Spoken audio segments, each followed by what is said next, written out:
Hi, everyone, and welcome to our third week of technical writing. This is about the midpoint of our semester, which is hard to believe, but yeah, these 5-week summer terms go by fast. Really great work on the Canvas site so far. I've seen really good discussion and a lot of really great assignments so far. So thanks for putting in the effort. I really appreciate all the work.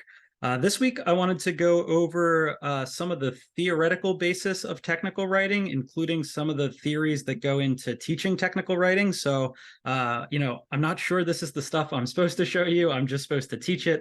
But I did want to give you a glimpse into the background, some of what you'd call like the theoretical basis of what we're doing here, and a little bit of a glimpse into what people studying technical writing do. So what PhD students like me do, and what professors in the field do as well, full professors. And so this week will be, I think a little bit more challenging than the others, but I'm going to introduce the theoretical material in order for us to reflect back on our own work. And so I'm not going to ask you to do any kind of hard research or anything like that into the field, because I know a lot of you who are taking this course aren't taking it to study technical writing. You're studying this stuff to implement it in your own field or implement it in your own job. And so I just want to introduce this stuff to kind of show you what's going on in the background and how scholars are thinking about technical writing. But like I said, we will get back to your own work so far and your future work in this course. And so the first topic for this week is what has been called the social justice turn in technical communication scholarship. The only fancy abbreviation I think you'll have to know for this slideshow is TPC, which stands for Technical and Professional Comm, because we sometimes just join technical and professional together when we're studying this stuff. But I wanted to introduce you to this article, Disrupting the Past to Disrupt the Future, an anti-narrative for technical writing is the rest of the title, and it's written by Jones, Moore, and Walton in 2016. All of these are great scholars. You can look them up yourself, and I'll definitely provide a full citation in the description below, as well as post the article on our Canvas site. So if you do want to follow up, you can, but it's definitely optional, because I'm going to give you a sort of book report here. And as an English major, you can imagine I've been practicing for this moment my whole life. So yeah, this article came out in 2016, and it's been really fundamental to technical writing and teaching technical writing since then. But Jones, Moore, and Walton wrote that the official narrative of our field indicates that TPC is about practical problem solving, a pragmatic identity that values effectiveness. And so you'll have noticed at the beginning of this course that the first thing I had you do was start to think about how technical writing isn't just this coldly efficient kind of writing. But you'll also notice one of the titles of the lectures last week was Efficient Technical Writing. And so this identity of our field, this identity of what we're doing when we think about technical writing, it is something we kind of still grapple with today, because I don't think it has to be one thing that's just efficient and just pragmatic and only geared toward problem solving, but still, even I kind of think of it that way sometimes. And so in order to disrupt that, Jones, Moore, and Walton tell us what is needed, we argue, is an anti-narrative. An anti-narrative allows the work of the field to be reseen, forges new paths forward, and emboldens the field's objectives to unabashedly embrace social justice and inclusivity as part of its core. And so we have a big word here, anti-narrative. It kind of means a before narrative, really. And so what their work is in this article isn't to just take their opinion about social justice and say, okay, technical writing is about that now.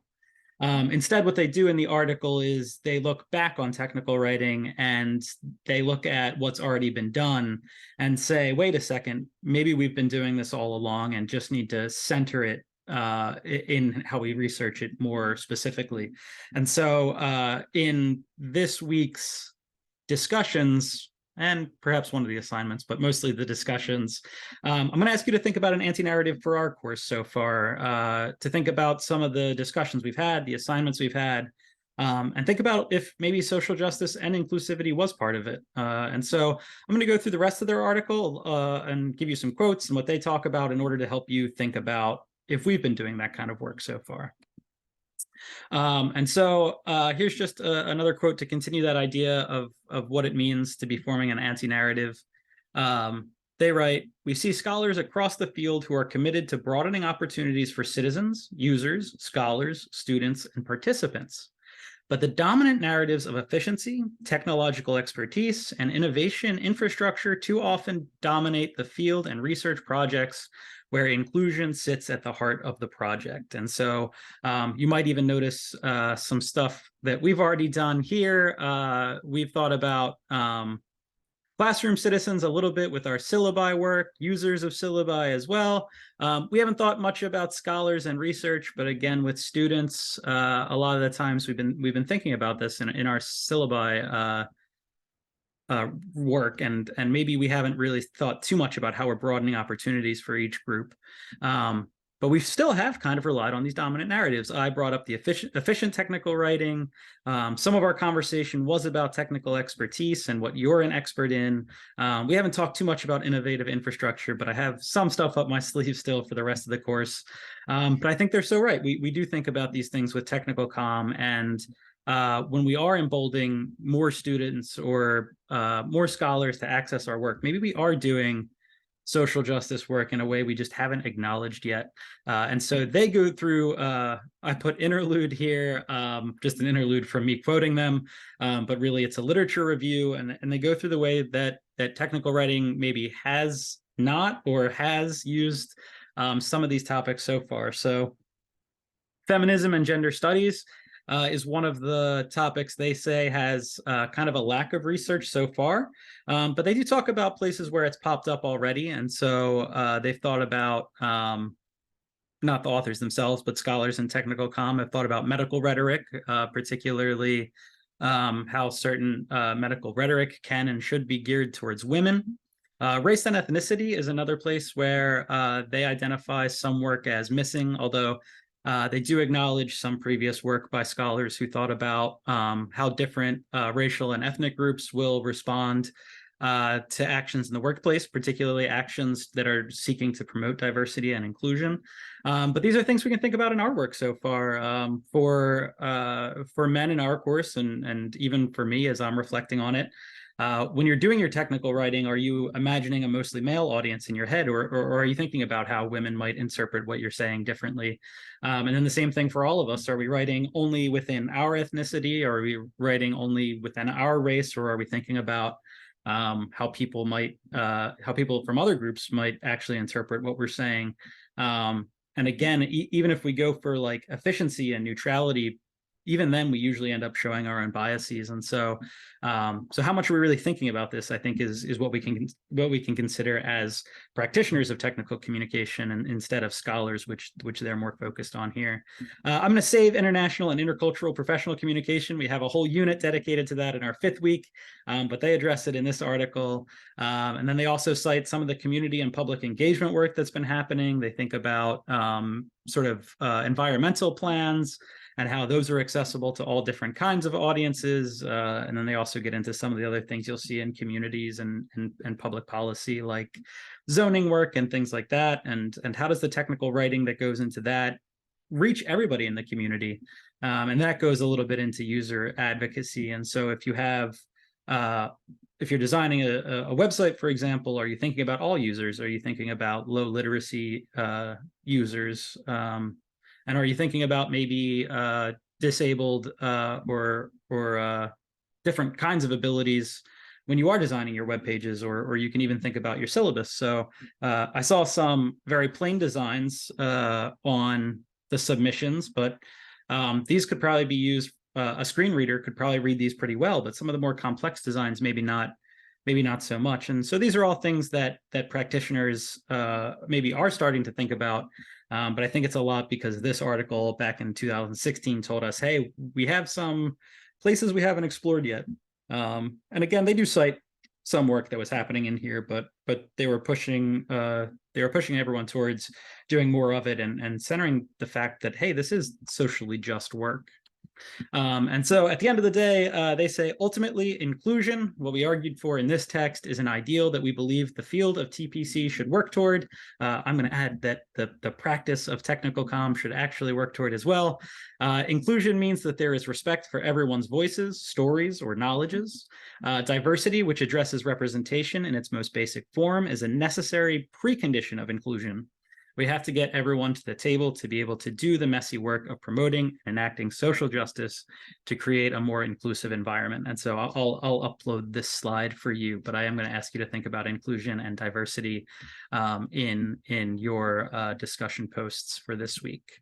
They give us a little bit more vocabulary for thinking about it. Positionality, you might notice this term. I started to push us a little bit towards it in last week's discussion. But they say positionality is understanding identity as complex, dynamic, and contextual. And so when I was asking you to think about your expertise, I was asking, do you have a particular positionality to it? Meaning, is there a part of that expertise where you're embodying a particular identity, which you might not in the classroom or with your friends or elsewhere? And so where your positionality towards volleyball comes to mind, construction modeling comes to mind.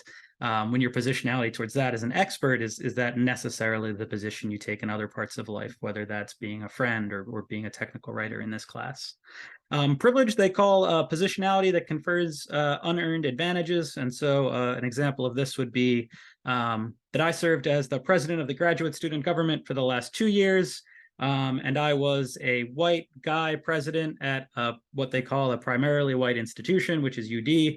And so is it a little bit easier for me to be accepted as a leader in that context? Whereas, my identity in that case is something that's totally unearned, even though I do have other earned parts of my identity. Is that just being a white guy at a PWI?